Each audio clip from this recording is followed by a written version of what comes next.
नमस्कार, स्वागत है आपका। टीएनपी न्यूज देख रहे हैं आप और मैं हूं आपके साथ शाहनवाज मिर्जा। उत्तर प्रदेश में हुए निकाय चुनाव के मतों की काउंटिंग लगातार जारी है और अभी तक 17 नगर निगमों के अंदर चुनाव की गिनती में भारतीय जनता पार्टी सभी सीटों पर जीत हासिल करती नजर आ रही। तो वहीं पर 3 सीटों पर भारतीय जनता पार्टी ने विजय का परचम भी फहरा दिया।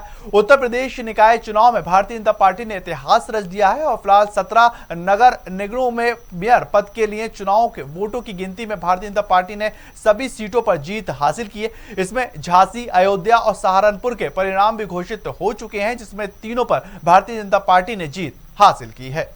उत्तर प्रदेश में भारतीय जनता पार्टी के कार्यकर्ताओं की मेहनत, सरकार और संगठन के बेहतर समन्वय, आदरणीय प्रधानमंत्री जी के सुयोग्य और यशस्वी नेतृत्व और उनके मार्गदर्शन में उत्तर प्रदेश नगर निकाय के चुनाव में भारतीय जनता पार्टी ने अब तक की सबसे बड़ी विजय प्राप्त की है। 17 नगर निगमों में पहली बार भारतीय जनता पार्टी सभी नगर निगमों में एक साथ पूर्ण बहुमत के साथ विजय प्राप्त करने में सफल हुई है। इसके साथ ही जो 17 नगर निगम हैं, इनमें से 3 नगर निगम नए गठित हुए थे, जिनमें अयोध्या, मथुरा वृंदावन और शाहजहांपुर। मथुरा वृंदावन और अयोध्या में विगत वर्ष चुनाव संपन्न हुए थे और शाहजहांपुर में पहली बार चुनाव हुआ है। 17 के 17 नगर निगमों में, जिनमें से हर एक नगर निगम 5 लाख से लेकर के 50 लाख मतदाताओं या आबादी के बीच का होता है और इतनी बड़ी आबादी की जनता को प्रदेश के अंदर बुनियादी सुविधाएं उपलब्ध कराने, उनके समग्र विकास और उन्हें स्मार्ट सिटी के रूप में विकसित करने के आदरणीय प्रधानमंत्री जी के विजन को डबल इंजन सरकार ने जिस प्रभावी तरीके से आगे बढ़ाया है, आज ये जनादेश सबके सामने है। उत्तर प्रदेश में निकाय चुनाव 2023 के लिए मतगणना जारी है और इसमें तमाम जगहों पर भारतीय जनता पार्टी तेजी से जीत को हासिल करती हुई नजर आ रही। भारतीय जनता पार्टी को एक मेयर झांसी में मिल चुका है और झांसी से बिहारी लाल आर्य ने जीत अपने नाम कर ली। इसी बीच उत्तर प्रदेश के उप मुख्यमंत्री केशव प्रसाद मौर्य काफी खुश दिखाई दिए हैं और उन्होंने ट्वीट कर इस बात का सबूत भी दिया। अपनी खुशी जाहिर करते हुए केशव प्रसाद मौर्य ने ट्वीट में कहा कि नगर निकाय चुनाव में समाजवादी पार्टी, बसपा और कांग्रेस का सूर्यास्त हो रहा है, यानी कि सभी पार्टियां सूरज की तरह डूब रही हैं। इसके अलावा उन्होंने भारतीय जनता पार्टी को वर्तमान और भविष्य बताया है और केशव प्रसाद मौर्य ने ट्वीट कर यह लिखा है कि नगर निकाय चुनाव में समाजवादी पार्टी, बसपा और कांग्रेस का सूर्यास्त होता नजर आ रहा है। भाजपा ही वर्तमान है और भाजपा ही भविष्य है। निकाय चुनाव के मतगणना के दौरान मेरठ और सहारनपुर के देवबंद में हिंसक के झड़प की खबर निकलकर सामने आई है और जानकारी के अनुसार देवबंद के भारतीय जनता पार्टी नेता और एक अन्य प्रत्याशी के बीच कहासुनी हुई और फिर मामला इतना बढ़ गया कि वो झड़प में तब्दील हो गया।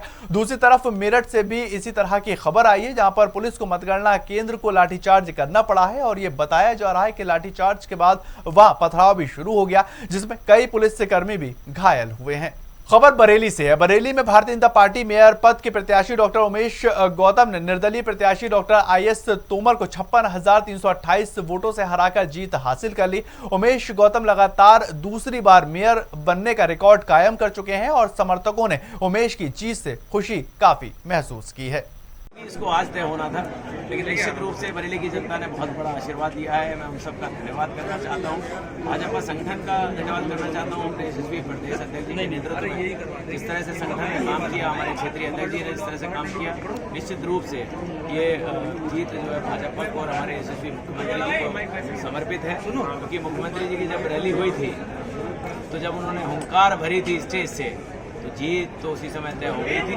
तो मैं बरेली जनता का, अपने श्री मुख्यमंत्री जी का और अपने प्रदेश के संगठन और प्रदेश अध्यक्ष जी का सबका आभार व्यक्त करता हूं। सर, ऐसे कौन से काम थे जो पिछले कार्यकाल में रह गए जो अब इस बार कराना चाहेंगे? देखिए, वार्ड में कुछ काम है क्योंकि इतना बड़ा बरेली है, 5 सालों में जिसमें 2 साल कोरोना के हों, पूरे शहर को बदलना बहुत मुश्किल काम था। तो अभी वार्ड में मैंने बताया था कि 20 से 25% काम रह गए, लेकिन कोशिश मेरी होगी कि 5 साल तो दूर, 2 साल में ही वो काम पूरे हो जाए। बहुत बहुत बात करें। आप थे निवर्तमान मेयर उमेश गौतम, जिनका साफ तौर पे कहना था कि आने वाले 5 साल में बरेली में तमाम विकास कार्य कराएंगे जो विकास कार्य छूट गए हैं। कैमरामैन विशेष यादव के साथ मैं भीम मनवार, TNP न्यूज बरेली।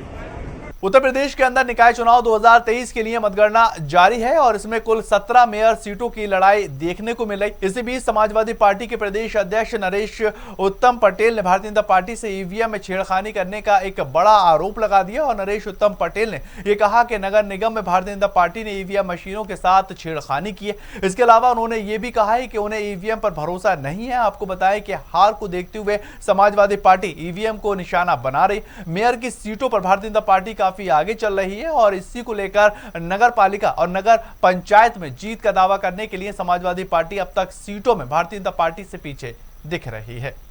चलिए छोटा सा ब्रेक, जल्द हाजिर होते हैं। आप बने रहे TNP न्यूज के साथ।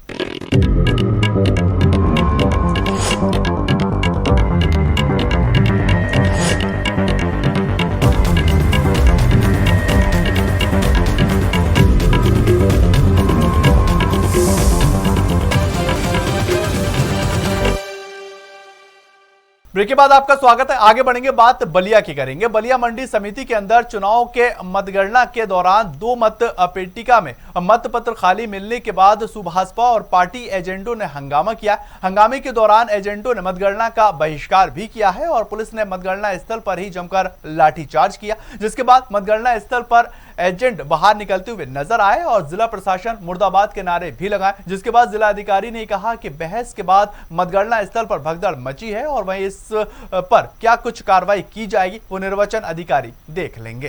चितपड़ा गांव से नगर अध्यक्ष पद प्रत्याशी रहा सर। पूरे चुनाव में वही शांति रहा, लेकिन क्या हुआ अभी ये रहा कि पटेल नगर वार्ड नंबर पटेल नगर जो है बूथ संख्या 21 पर जैसे ही मतपेटिका आई, मतपेटिका सील थी और उसके अंदर एक भी पर्ची नहीं था। तो मैं ये जानना चाहता हूँ कि जब वो खाली ही था, कोई पत्र था ही नहीं, उसमें पर्ची थी ही नहीं, तो सील कैसे लगाया गया सरकार के माध्यम से? मैं प्रशासन पे सवाल देखिए, चितबड़ा गांव नगर पंचायत की काउंटिंग चल रही थी, जिसमें जो निर्वाचन अधिकारी ने बताया कि सील्ड परिसर के अंदर ही पेटियां उसने सारी रखी थी। गलती से वो जिसमें मतपत्र होना चाहिए उसके अलावा आ गई थी। उसी में लोगों को लगा कि ये क्या हो गया। जिसमें सारे मतपत्र थे वो मतपेटी हमारे अपर जिलाधिकारी निर्वाचन अधिकारी स्वयं गए, वो ले आए और बाकी एजेंट सारे सहमत हैं और उनकी अनापत्ति लेने के बाद वो थोड़ा सा जो व्यवधान हुआ तो उसके बाद काउंटिंग चल रही है। सर, क्यों लाठीचार्ज करना पड़ा पुलिस को? नहीं, वो ऐसी कोई बात नहीं, वो थोड़ा सा बातचीत में भगदड़ मचती है। उत्तर प्रदेश निकाय चुनाव की मतगणना के बीच समाजवादी पार्टी नगर अध्यक्ष सुशील दीक्षित ने प्रशासन के ऊपर धांधली के आरोप भी लगाए हैं और सपा अध्यक्ष और कार्यकर्ताओं के अधिकारियों के बीच काफी जमकर बहस हुई है। इस दौरान लखनऊ वार्ड के पूर्व महामंत्री जितेंद्र सिंह यादव जीतू भी वहां मौजूद रहे हैं। क्या बात कर रहे हैं? गलत काम कर रहे हैं आप लोग, प्रशासन का दुरुपयोग न करिए आप लोग।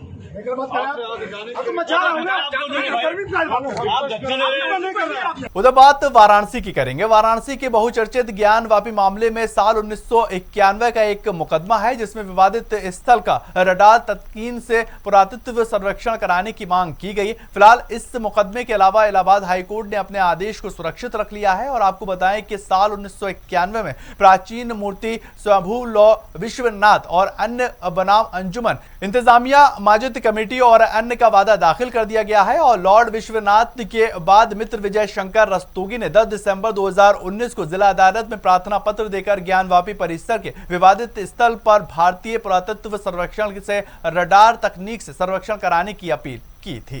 काफी समय से हम लोग तपस्या कर रहे थे, महादेव से ये प्रार्थना कर रहे थे कि हम लोग जो सच सामने लाना चाह रहे हैं वो सच सामने आए। क्योंकि हम लोग तो जान रहे हैं वो शिवलिंग है, हम लोग मानते हैं शिवलिंग है और ये सत्य भी है कि वो शिवलिंग है, लेकिन ये मुस्लिम पक्ष से बार बार फव्वारा बोला जा रहा था और इससे हम लोग को तकलीफ भी होता था। अब जब ये जांच हो जाएगा तो ये सत्य सामने आ जाएगा कि वो कोई फव्वारा नहीं, वो शिवलिंग है। वहाँ फव्वारा का कोई अवशेष नहीं है, वो सारे शिवलिंग के ही अवशेष है।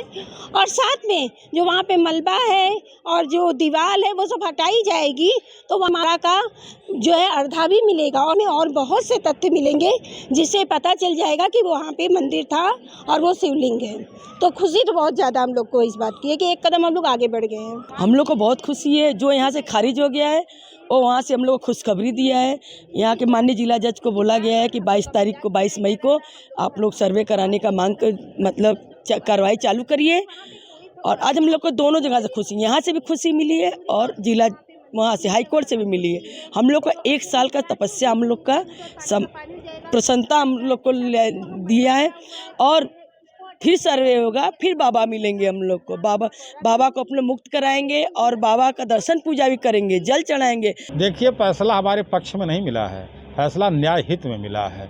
जब कमीशन के दौरान 16 मई 2022 को शिवलिंग वहाँ प्रकट हुए मिले, तो उसके बाद हम लोगों ने जिला कोर्ट में प्रार्थना पत्र दिया कि इसके वैज्ञानिक विधि से जांच करा ली जाए, क्योंकि विपक्षी इसको फव्वारा कह रहे हैं और फव्वारा नहीं शिवलिंग है, यह स्पष्ट हो जाएगा।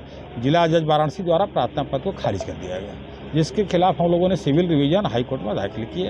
हाई कोर्ट ने वैज्ञानिकों को तलब करके एक रिपोर्ट मांग किया कि क्या बिना शिवलिंग को क्षति पहुंचाए जांच संभव है।